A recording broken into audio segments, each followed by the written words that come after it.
Hi everyone, welcome to another chat with me.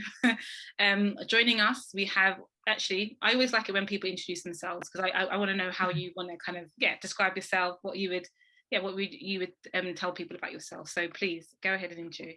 Okay, hi. I'm Keisha Thompson, and I'm an artist and a producer based in Manchester, theatre producer. And yeah, I guess that's the broadest way. I do other things like You're like a multi-hyphenate. facilitation. Are you multi? Would you say your or portfolio multi-hyphenate? How would you describe your kind of? Yeah, I mean, if you want to delve into my art a bit more, mainly like theatre, music, poetry. But I do a lot of collaboration and I like to work on stuff that seems quite like multi or interdisciplinary. And then the stuff that I make, I'm usually quite fluid with it. So with my favorite, it's got music in it.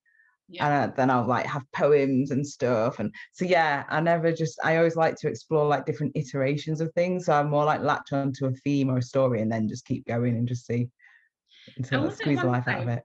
I'm sure you either said in a WhatsApp group or a conversation where you also use maths. Is it maths and science or maths Yeah. with your Yeah, mainly maths. I mean, the stuff that I've been writing recently has involved a lot of science. Wow. But I'm trained as a maths teacher, so that's like my Oh, background. I didn't know that. Oh, okay. Yeah.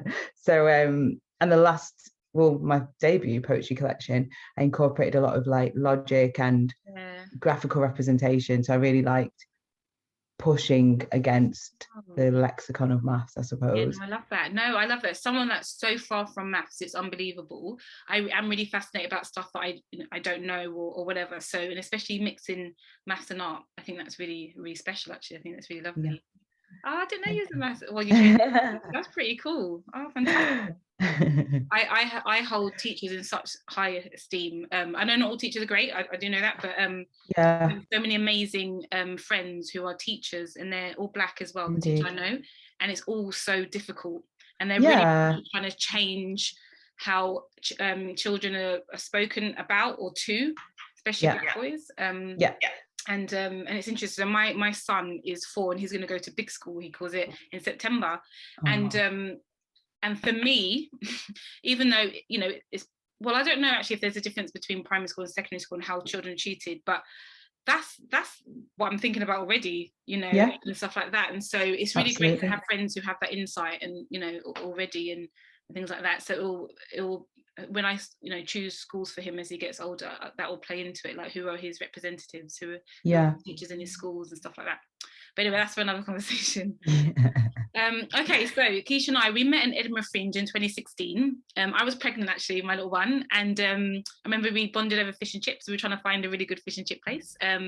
We were on a Fringe producer program / initiative, and we've also been on a leadership program / initiative.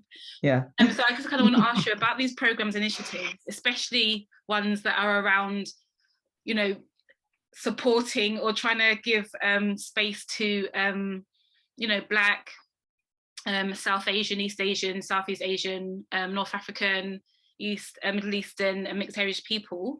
What do you kind of think of them? I know it's quite a broad question, but there are Yeah. so many that have been about, and so many that that are about.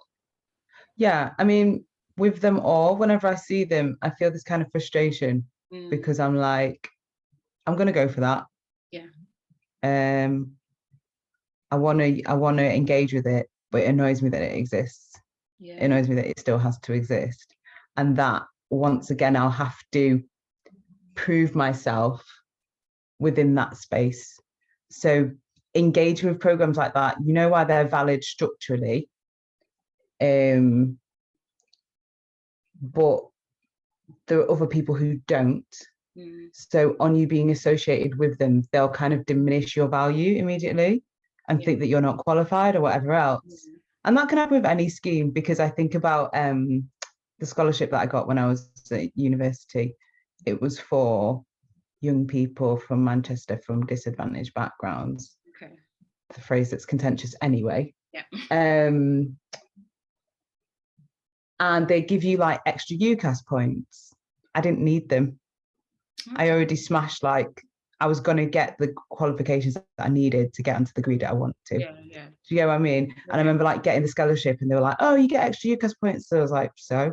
And it was kind of like this kind of rhetoric of like, you won't have to, it was almost like you won't have to strive. If you don't want to push and try and get your 3 A's, then you don't have to because you're on the scholarship now. And I was just like, don't talk to me like that. I was like, I want my A's. Do you know what I mean? I was like, I can get my A's and I'm going to get them. So just because I'm on this scheme and like, because I'm from a certain kind of background, it doesn't mean that you reduce my horizons or make me feel like, oh, this is charity now and you don't have to try as hard. Or, do you know what I mean? So it's that stuff that comes along with it. Yeah. So I'm happy to do the schemes, but it's just when people are like, oh, so are you here because you're Black? And I'm like, no, because I'm good at what I do. Exactly. But there are not enough people that look like me in this space at the moment that are good at what they do. So they've had to do a scheme like this and I may as well take advantage of it.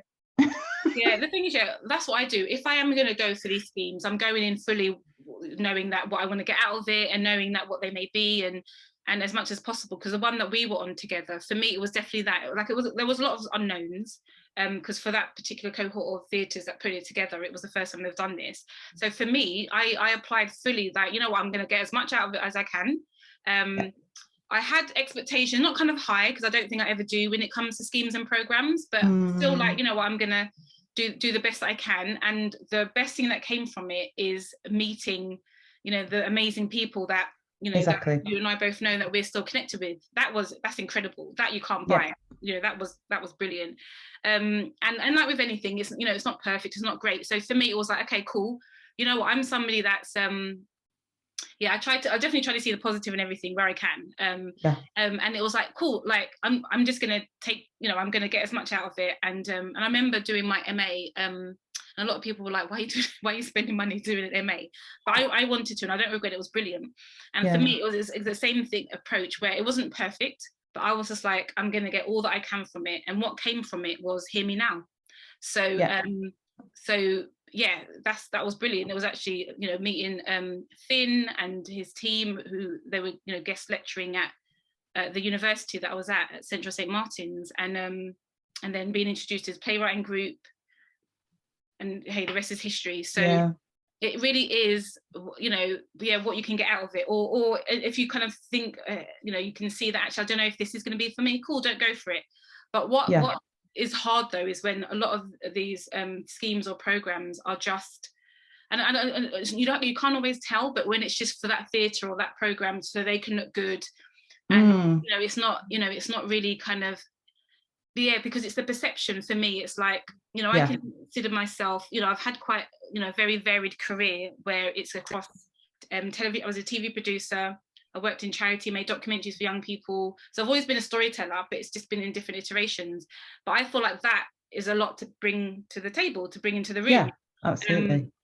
But I still constantly find myself, even now, almost having to reel off my CV to people sometimes. And I shouldn't have to do this. I shouldn't have to kind of say it, but sometimes I feel like I need to still kind of prove. It's not like an imposter syndrome, but it's like, no, I am meant to be here, by the way, because I've done this and this and this.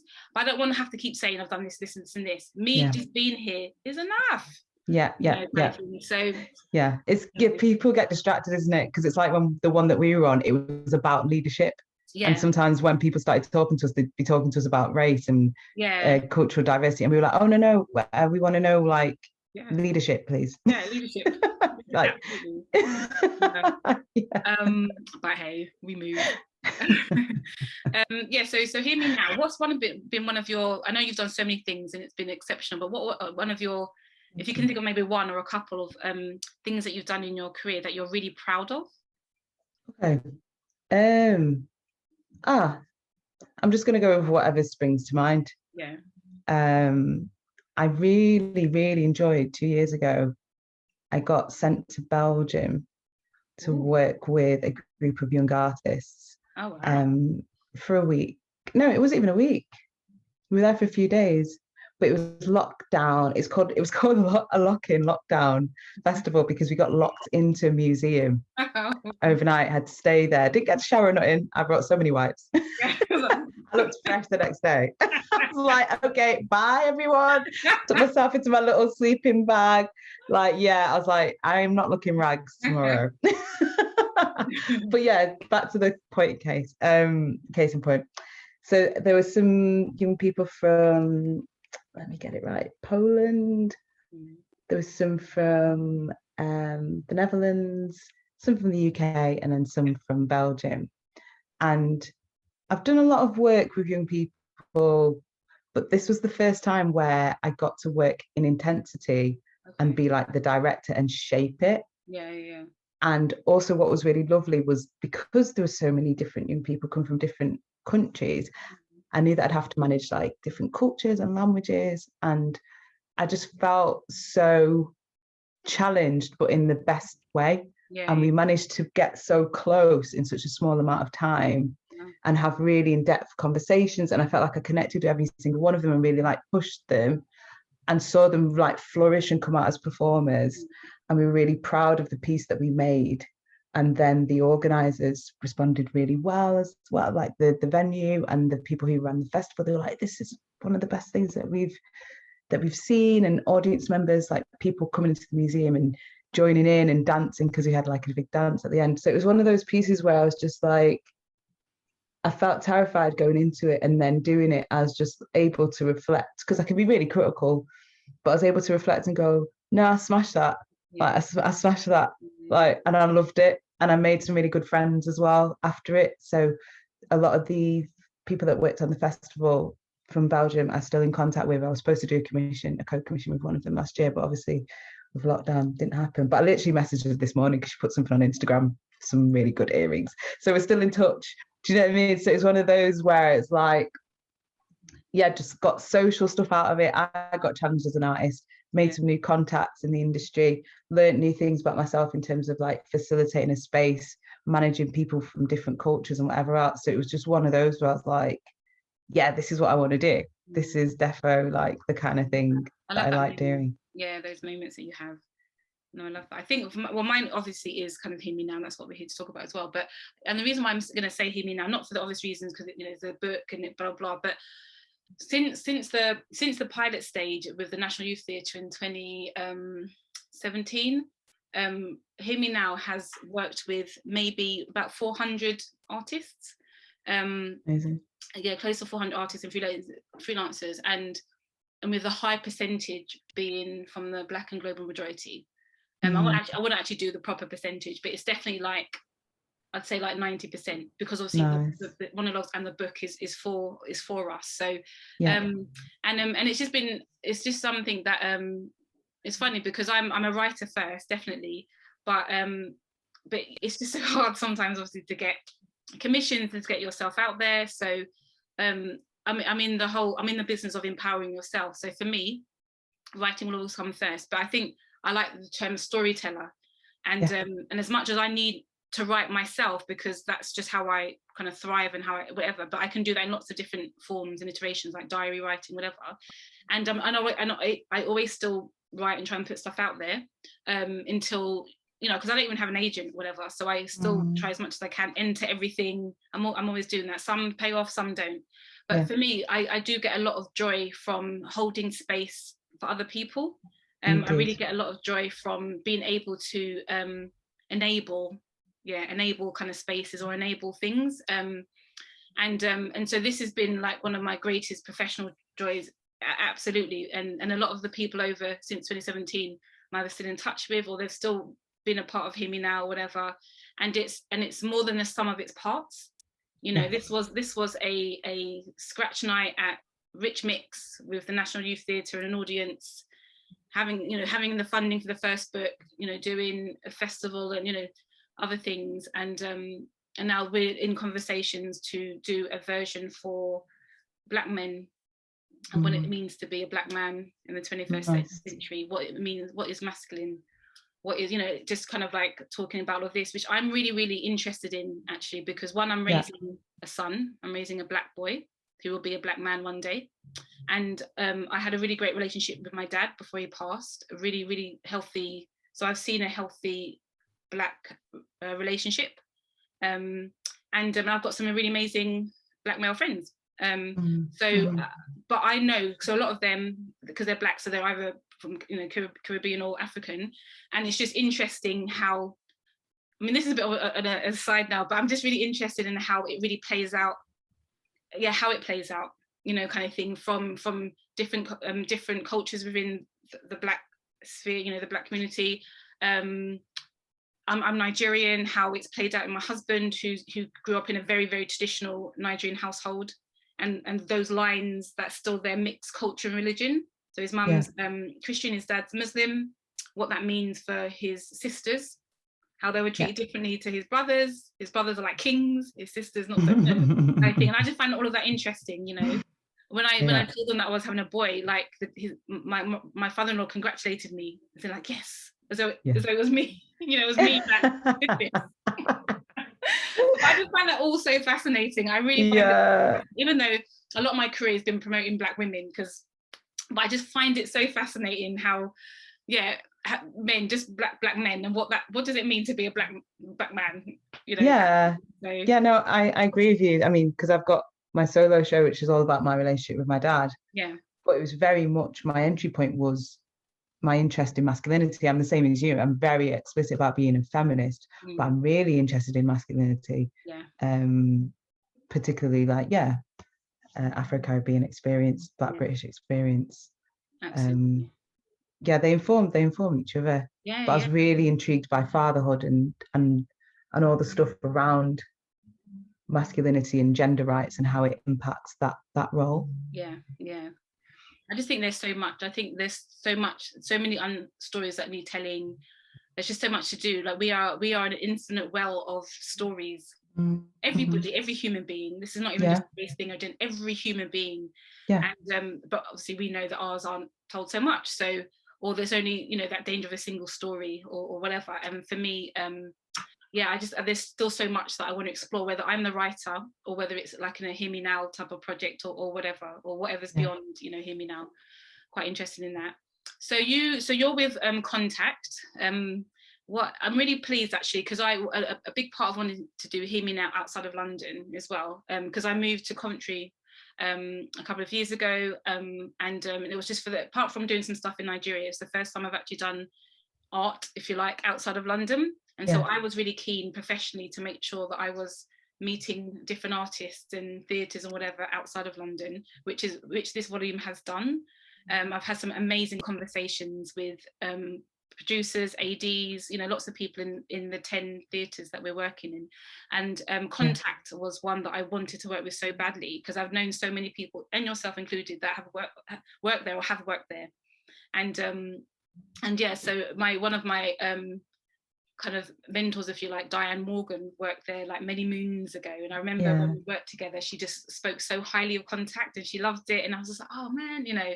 And so when this opportunity came up, it was like, can this happen? So I'm really, really pleased. So just tell me a bit more about kind of like the art scene in Manchester, how you kind of see Hear Me Now embedded within all of that.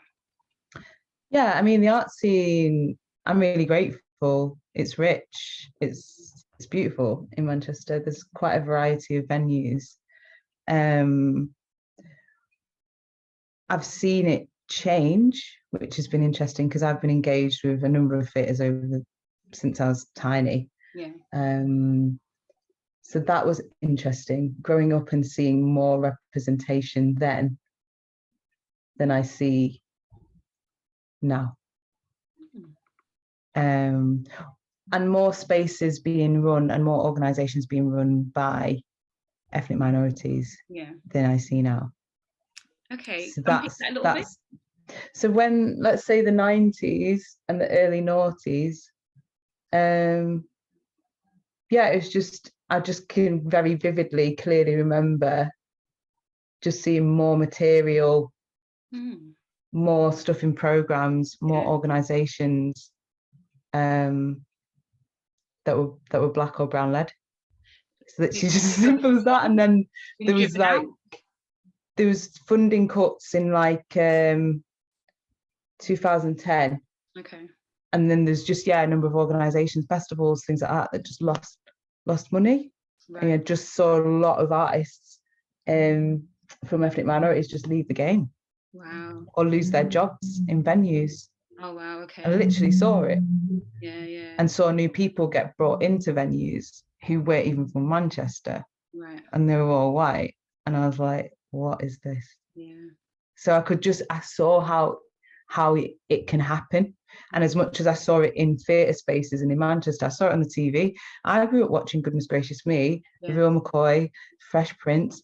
I remember like it was on Nickelodeon, but I had access to Keenan and Kel, Sister, Moesha. Do you know what I mean? When I think about what I was watching when I was younger. How old you are. Desmond, did you remember? Yeah, Desmond. Oh, absolutely. Like, I'm Guyanese. Like, I made last year, it was Independence Day. I made my nieces and nephews. I was like, "You're watching Desmond show." Like, I'm so evangelical about it. But yeah, and the stuff like Desmond show is a really good one to bring up actually, because it was extremely successful just as a show, not a black show, just as a show. As a show, yeah. And then what? It's gone, and people don't know that, and I'm just like, what?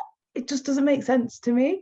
But so nothing's been replaced since then. Since goodness gracious me, there's been nothing. No, and I think that's what's frustrating in that it's great to see the integration, right? It's great to see more artists from ethnic minorities on other shows and diversifying. But why does it have to? It seems like it had to be a kind of sacrifice. Like we lost our black and brown shows to then make the other ones more diverse, but that then became a reason for us to not have our own. Yeah, definitely. And I was it's bizarre to me, but it gave me this sense of like, okay, you can't get complacent. You can't think, oh, this is how things are always going to be, and that can make you be a bit sad and angry or whatever, or you just crack on, you just work. Like, right, I'm going to keep pushing. I'm going to be part of it. Absolutely. Yeah. Absolutely. Okay, so this is the same question that I asked Alex. So the first book was Hear Me Now, Audition Monologues, Factors of Colour. And we used the term of colour. I used the term of colour at the time because it made sense at the time. And it was from how Loretta Ross used it in the 70s. And so that was why. And I mean, I don't regret it. It's absolutely fine for the time. And I think at the time I felt like it was a better collective term because it had some people in it, you know. But I don't feel that way anymore. And we don't know what it's going to be called. I don't know if it's just going to be called Hear Me Now, Audition Monologues Volume 2. So what are your thoughts around collective terms? And I know this has been obviously huge in the British theatre world with Ink Arts' Game Over and things like that. But I would just to know, what are your opinions on it? It's funny, isn't it? I remember us having this conversation, and I woke up one day because it was early this year, because I do use the term people of colour. I don't like it. It annoys me for a number of reasons that I could go on and rant all day, so I won't. But it annoys me. Yeah.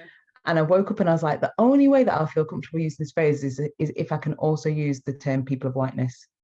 There must be an equivalent. Yeah. And I remember we had a conversation about that. Yeah, and I've used it, and it has made me feel better because people have gone, oh, right. And then they're like, that sounds weird. And I'm like, yeah, it does, doesn't it? That's how it sounds for us. Yeah. That's how it sounds for us.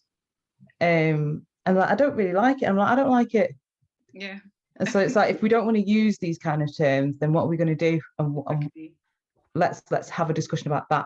Yeah. So that's what's been really useful. And it's interesting because, like you, and I'm very aware that it's a term that does have a service, and there are organisations that I work with and really comfortable working with that use a kind of, what's the word?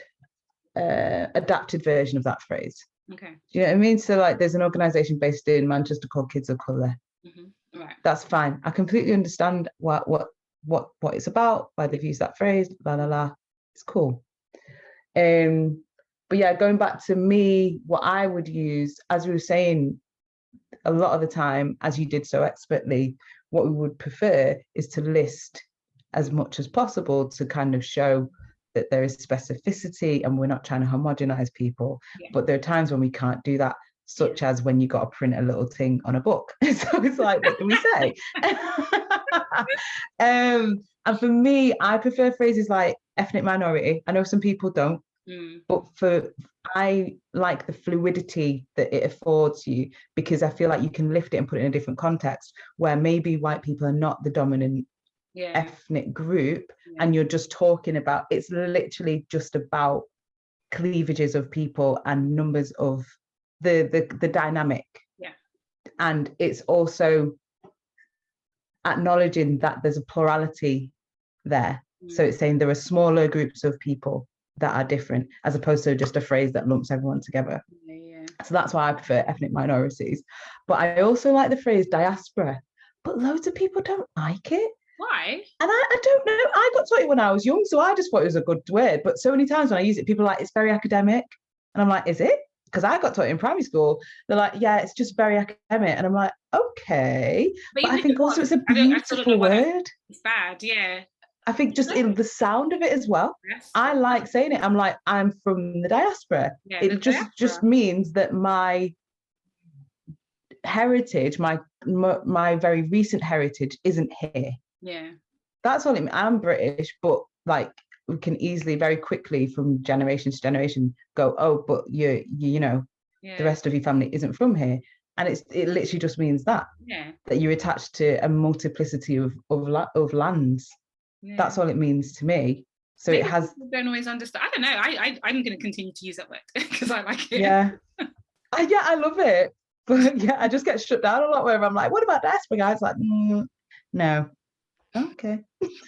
What I always say though is that there's nothing perfect removed as a collective term. Of course there's not. So you just have to know, you have to be rooted in your own identity. I always just say, I just said, because I feel like there's bigger things that we need to get over and break down and change in terminology. So you be rooted, not that I'm saying it's not, of course it's important, but I am rooted in my identity so much that obviously don't call me BAME or just use the word coloured by itself, of course. No. But if you say POC for whatever, I'm not actually going to be offended.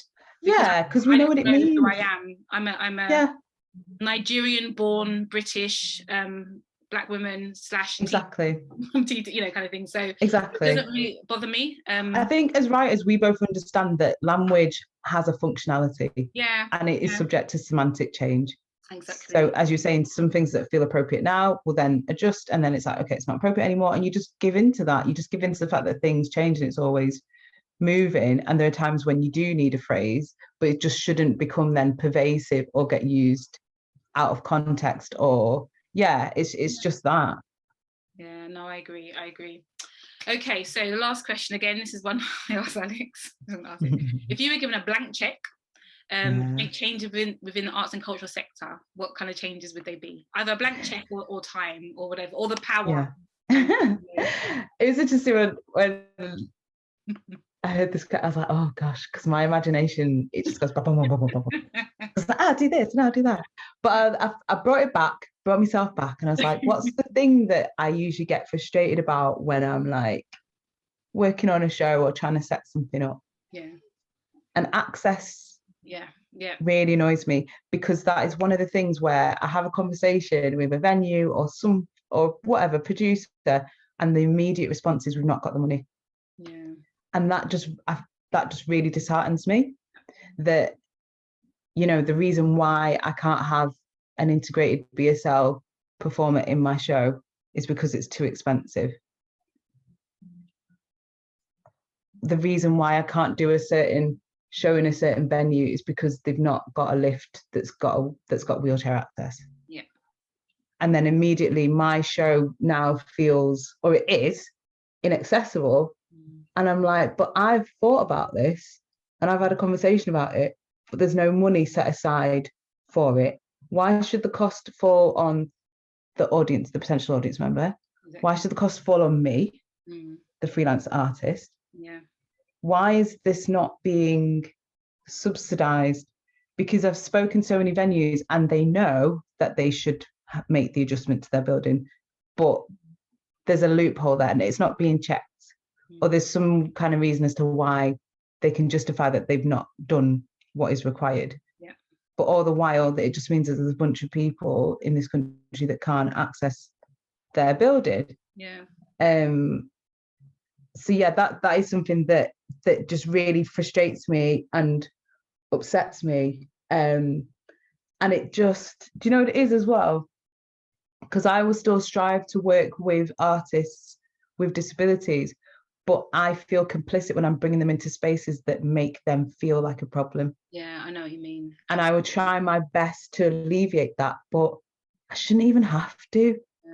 Why am I having to mediate and do this and do that and have all these conversations and make sure that someone hasn't mindlessly booked a space that's on this floor, or they've forgotten the key for the lift that allows, and it's simple things, but it's microaggressions. Do you know what I mean? That's, and it's down to not having the right people in certain positions that will you know, because I think that it's like, you know, I worked at a workplace where they're quite reactionary to things like Black Lives Matter and stuff like that, and it was like, why wasn't their strategies built in from the beginning?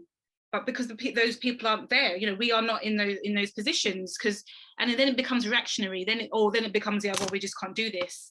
So you've got a whole breadth of an audience that just cannot, or performers even, or whatever, that can't participate.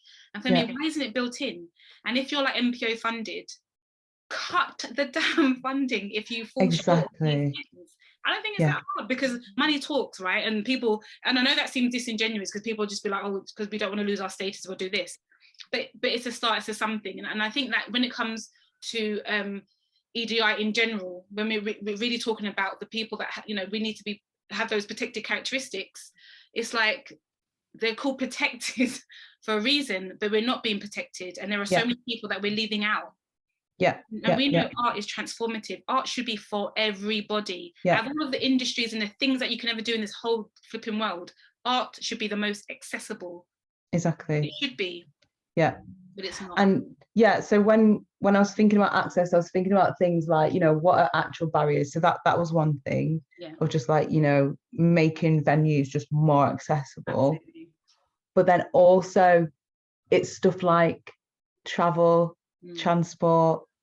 So I'd love to be able to subsidize for there to be just constant like free buses or free things that go around to different cultural spaces that anyone could be able to like jump on. Make sure that every cafe has a discount offer or some kind of thing. It's these little things that people don't realize stop so many people from getting into a venue. But even they want to access the art, isn't it? Even the look and the design of the building. Going in and there not being clear signs and just so many things like that. And it's like, it doesn't have to shut down your creativity. It doesn't have to make anything boring. It doesn't have to, it won't sometimes people think that it mitigates their brand or the quality of their space or all that kind of stuff. And you're like, nah, man, it's just a creative provocation. We're creative people. Do you know what I mean? We're in the industry of being imaginative. Absolutely. So I was talking to somebody yesterday on a different subject, but they were talking about that when things are planned, so structures, buildings, city centres, theatre, everything, they you know, when they ever do surveys or do like long kind of research, it's never with women. So this was just about we were just talking about, like, you know, male, female, men, women, and it was like, but I think that though when things are designed, programs even, so not even just buildings, who are you thinking about when you're really designing this? Because a lot of the time people are an afterthought.